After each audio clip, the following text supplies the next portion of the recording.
स्वागत वीरेंद्र बाबू कहाँ गए? कैमरामैन फोकस कीजिए। एक बार जोरदार ताली बजाइए आप लोग सभी लोग।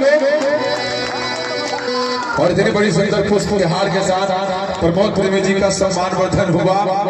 अंग वस्त्र के साथ संजय भैया ने किया। वीरेंद्र बाबू कहाँ गए? आ गए ना? वाह वाह वाह। एक बार जोरदार ताली और औरंगाबाद की शेर की तरह।